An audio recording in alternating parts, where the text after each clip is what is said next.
So, how do you go from a solo tutor to an academy owner? Well, I'm going to show you in 10 steps today, and this is something that I did do. I went from university teaching drums privately to pay my way, and then after university decided, hey, I want to build a music school. So I started with my 30 students, and over 11 years grew it to 2,000 and a team of 50 plus people, and all sorts of other cool, crazy things.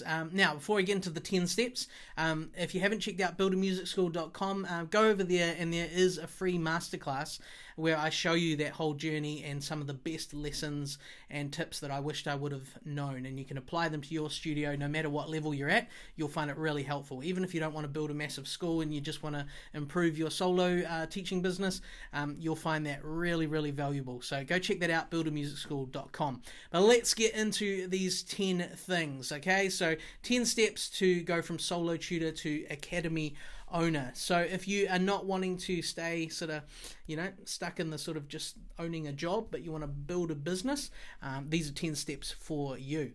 Number one is mindset. You might think, oh, I don't want to hear mindset. I want to hear practical stuff. Yeah, practical stuff will come from, steps 2 to 10. Don't worry about that. The first thing is actually mindset.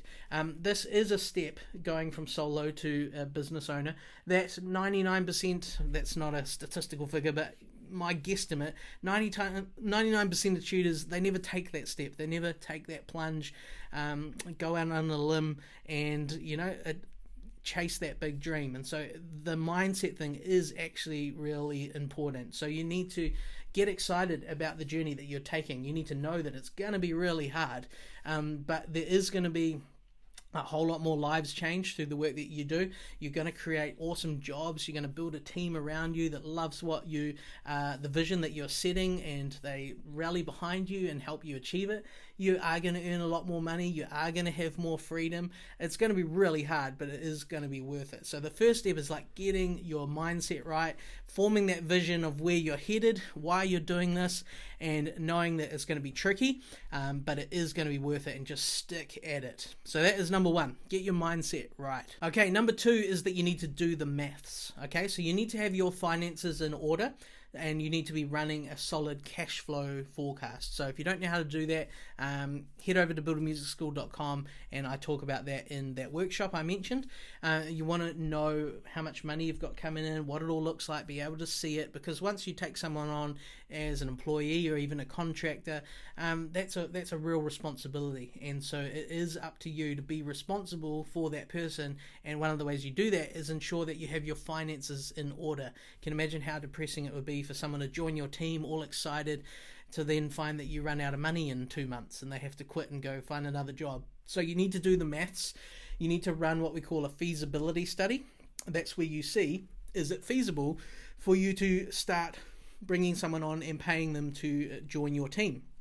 And so you need to figure out all the costs that relate to that, There's costs beyond just the wages for lessons. You might have to buy some extra equipment to help set up their studio. You might have to pay some extra rent depending where you're teaching.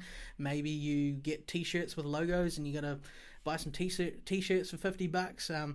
Maybe there's some training hours that you need to put in at the start to get things kicked off. You need to think through all those different things. And the other thing you need to think through is, what are the different laws in your areas around whether you employ someone or whether they're a contractor, and what costs apply to those. Those are things that most people will look at and they're like, that's too big, that's too freaky, I'm not even going to take that step. Not you though. You got your mindset right. This is just a problem to solve. If there's thousands and thousands of music schools around the world, big and small, that have done this, you can do it. Okay? So you need to do the maths, do the research, and that is step number 2. Step number 3 is that you need to find your first hire. Is it actually going to be another tutor, or is it going to be an administrator to help you with that sort of work, and then you bring the tutor on later? For me, the first person I hired prior to starting my school, I had an admin person helping me out, and they moved on eventually. And then when I started my school, the first hire was actually one of my top students that was off to university to do the same music degree that I did. So for you, is your first team member going to be a top student? Is it going to be a friend? Is it going to be someone that you studied music with? Is it just going to be a local tutor that maybe even hates the business side of things and wants to work with you? Or is it someone that's actually just reached out to you and applied? Or are you actually going to advertise? So whatever strategy you're using, and whoever it is, you need to figure out who is that first hire that's going to join you and start building your awesome little music school. All right, number 4. Before we get into number 4, actually quickly, if you could just smash the like button, the thumbs up, the subscribe, whatever is there, that would help the algorithm, help us out, and also it helps you get more resources like this to help you in all the different areas of your music school. So give that a bit of a tickle. That would be fantastic. But number 4 is you need the students. Okay, so you've found the person that's going to help you, and now you need the students. So priority 1 for that team member that you bring on, if it's a tutor, is to make sure that that person has a reliable income coming in, so they can grow in their job, grow their income, and feel secure, and feel like they're part of something that's going to actually succeed. That is important, that your team feels like you're building something that's actually winning. So that's the next thing, is to find the students. So most people would find their pool of students from their waiting list. That was the case for me when I started. I had 30 students in a waiting list of another 15 or something, and so immediately I was able to get 10 or so of them in to learn with my first tutor being hired for our team, and we grew from there. So maybe that's your strategy. Maybe you have a waiting list to kick it off. But from there, you actually need a much more detailed and in-depth marketing plan. Now, the marketing plan that I used to grow from 30 students to 2,000 was called Coda Marketing, and it's a really well diversified plan, so that if one thing sort of falls over, everything else keeps going, and you're not spread too thin, you're not putting all your eggs in one basket, you're not just relying on word of mouth or just Facebook ads.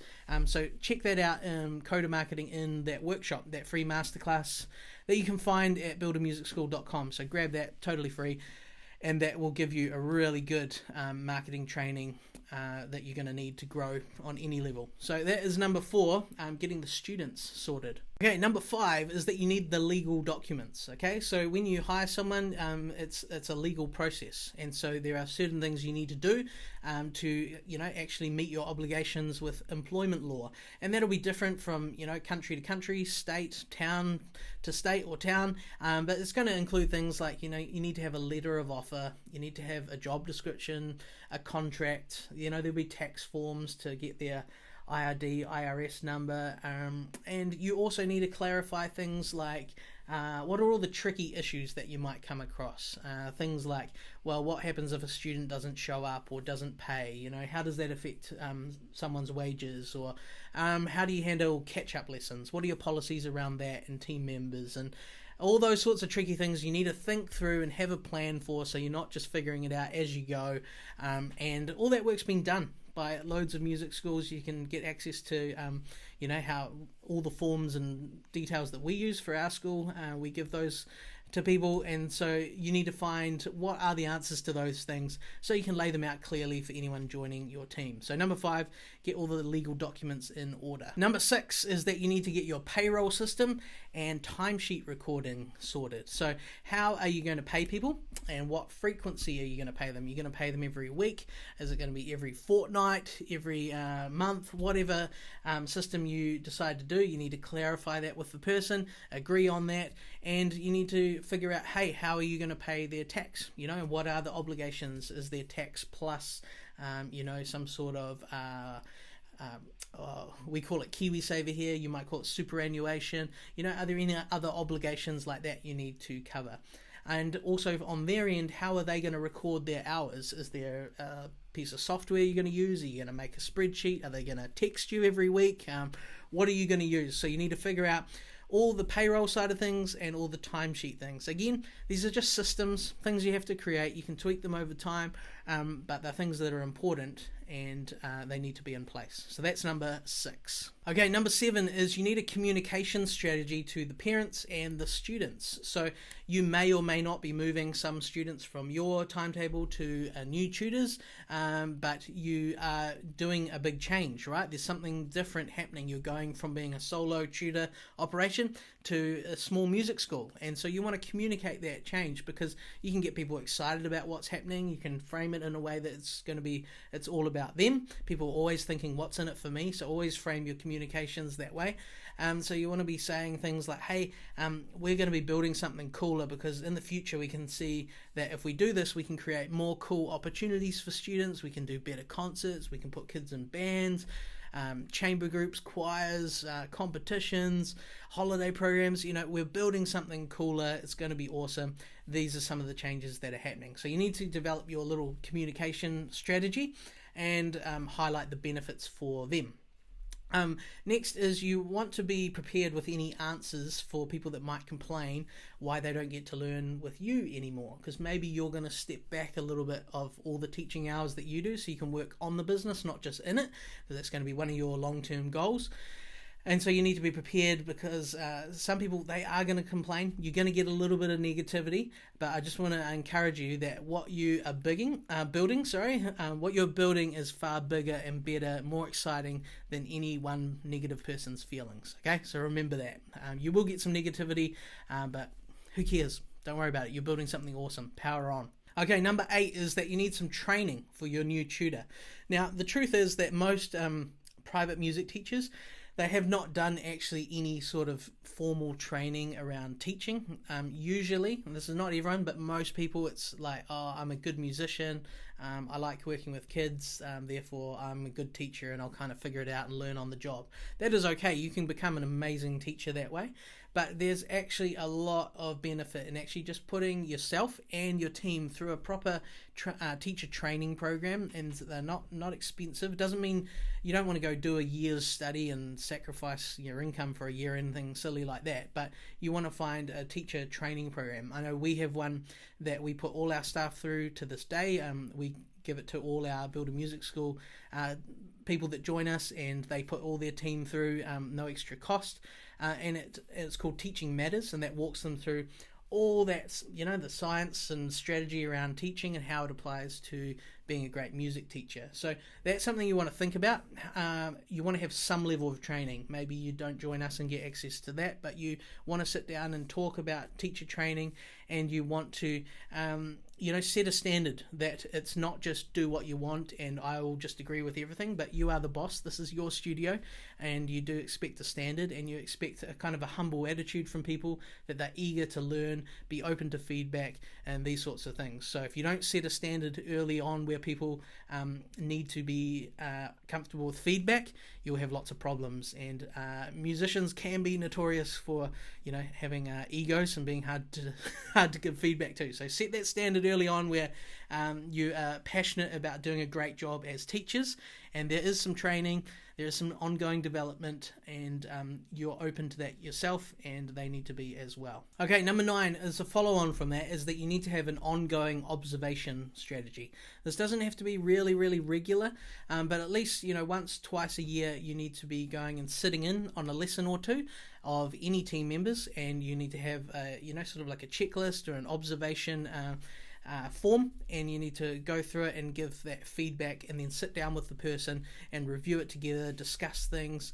And that is something you can, even if you want to, have them do for you, not in a position of authority over you, but as sort of an exercise to learn, and an exercise where you're showing, humbly yourself, that we're all open to feedback here, we've all got things to learn, and they become great discussion points and things to improve on as a team, because the better you get at teaching, the better results you get for your students, and that, of course, is one of the most powerful marketing things, that you get success stories and you can leverage them for marketing. So it all comes out of having a great product, a great service, as one of those fundamental pillars. Okay, number 10, the final step is that you need to have a plan for growing as a leader and an entrepreneur. You're going from a small, you're basically, don't be offended when I say this, but if you're a solo teacher, you own a job.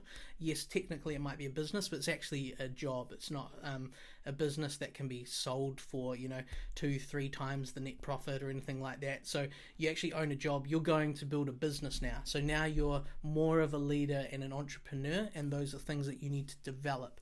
And so managing creatives is a very tricky thing, and learning all those business skills, if you haven't had prior training, you've kind of got two choices. You either learn the hard way through stuffing it up and finding it hard, making expensive mistakes and getting stressed out of your mind and working too hard and having sleepless nights, you can tell that I had to do that early on. You do it that way, or you actually invest in yourself, spend money to skip a lot of those mistakes and fast track through really great training and resources. So I of course have to recommend Builder Music School, because that's where I'm seeing the biggest results happening for people, and I'm able to show everyone every resource that we've used, every mistake we've made along the way, and give you access to everything to help you grow your studio for whatever size, wherever you want to take it. So definitely check out buildermusicschool.com. There might be some others out there that are worth checking out as well. So have a look around, see what would be a benefit to you to help you grow as a leader or an entrepreneur. What I can tell you is that if you really do invest in professional development ongoing, not just in your musical skills, but as a leader, as an entrepreneur, that investment just comes back tenfold. So I spend just tens of thousands a year on professional development, because it just makes such a difference in my life and business. So that is number 10. You need to grow as a leader and an entrepreneur. Hey, if you like the video, click the like button, subscribe, like our page, whatever. We would love to keep giving you more great feedback, ideas, training, and support. And if you would like to ask me a question directly, you can do that on the homepage of buildermusicschool.com as well, and I'll send you a video answer for your question. Hey, thanks very much. I'll see you at the next video.